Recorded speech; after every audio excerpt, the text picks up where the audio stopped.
Okay, निश्चयात्मक वृत्ति। तो जब तक व्यक्ति को स्वयं ही यह विश्वास ना हो कि वह भी कुछ कर सकता है, तब तक वह कुछ भी नहीं कर सकता।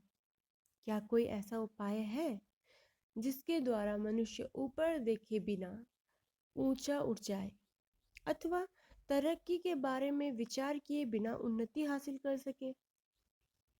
क्या कोई ऐसा उपाय है कि मनुष्य हर पल अपनी असफलताओं के विषय में ही सोचता रहे, उन्हीं के संबंधों में बातें करता रहे और सफल हो जाए?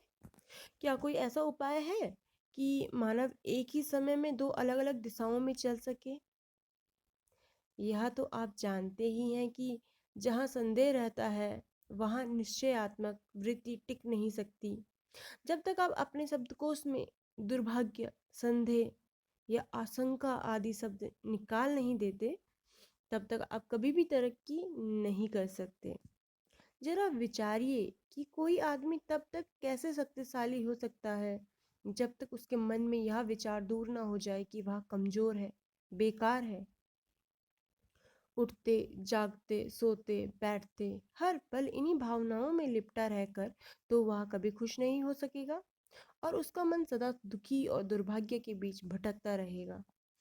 यदि कोई मनुष्य हर वक्त अपने बिगड़े हुए स्वास्थ्य के बारे में चिंतन करता रहे, उसी की चर्चा हमेशा करता रहे और साथ ही अपने स्वस्थ और तगड़ा होने की आशा छोड़ बैठे, तो क्या ऐसा व्यक्ति कभी स्वस्थ और बलवान बन पाएगा? इसी प्रकार जब कोई व्यक्ति हाथ में लिए काम के संबंध में यह सोचता रहता है कि उसमें काम करने की क्षमता नहीं है, तो फिर वह कैसे सफल हो सकता है? विश्व में मन को इससे अधिक कमजोर करने वाली कोई बात नहीं कि व्यक्ति अपना काम को पूरा करने की क्षमता के संबंध में लगातार आशंका करता रहा। ऐसा करके तो वह अपनी दुर्बलता को स्वीकार करता है। अधिकतर व्यक्तियों के नाकाम होने के कारण यही है कि जिस कार्य को भी अपने हाथ में लेते हैं, प्रारंभ से ही उसे कर पाने में अपनी योग्यता में संदेह करने लगते हैं। कोई भी कार्य शुरू करने से पूर्व उनके मन में आशंका घुस जाती है। यह बात ठीक वैसी ही होती है जैसे कोई व्यक्ति स्वयं ही अपने घर में ऐसे दुश्मन को बुलाकर बैठा ले जिससे दुश्मनी के अतिरिक्त और किसी बात की आशा नहीं की जा सकती। संदेह ही सफलता रूपी परिवार का शत्रु है। यदि आपने उसे अपने घर में प्रवेश दिया या उसे उठाकर बाहर नहीं किया, तो वह आहिस्ता आहिस्ता अपने उन मित्रों को भी आपके घर में ले आएगा जिनमें से मुख्य है आराम और आलस्य। यह आराम और आलस्य तब तक उस व्यक्ति के घर में बने रहते हैं जब तक उसकी सभी महत्वाकांक्षाएं पूर्णतः खत्म नहीं हो जाती, क्योंकि आपकी स्मृति और सफलता की इच्छा उस समय बिल्कुल व्यर्थ हो जाएगी जब आप आराम और आलस्य को अपने घर में स्थान देंगे। यह दोनों शत्रु आपकी सारी ऊर्जा को खत्म कर देंगे, जिसके कारण सफलता हासिल करने की आपकी समस्त ताकत खत्म हो जाएंगी और आपके कदम असफलताओं की ओर चल पड़ेंगे। समझ लीजिए, जो ही आप अपने मन में दुर्बलता का कोई स्थान देते हैं, अपनी पराजय को स्वीकार कर लेते हैं और उसी समय आप समाप्त हो जाते हैं। जिस किसी व्यक्ति ने संघर्ष करना छोड़ दिया, उस व्यक्ति की सफलता को कोई कैसे उम्मीद लगा सकता है?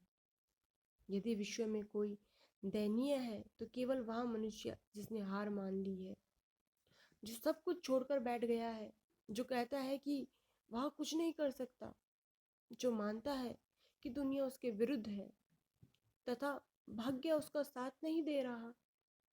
यदि आपने मन में यह विचार स्वीकार कर लिया है, आप नीचे हैं, तो ऊपर कैसे उठ सकेंगे? यदि आप यही समझते रहेंगे कि सफलता तो दूसरों के लिए है, आपके लिए नहीं, तो आप अपनी दशा को कैसे सुधार सकेंगे? जब आप स्वयं ही अपने दुर्भाग्य के संबंध में बात करते रहेंगे, तो फिर सौभाग्यशाली कैसे बन सकेंगे।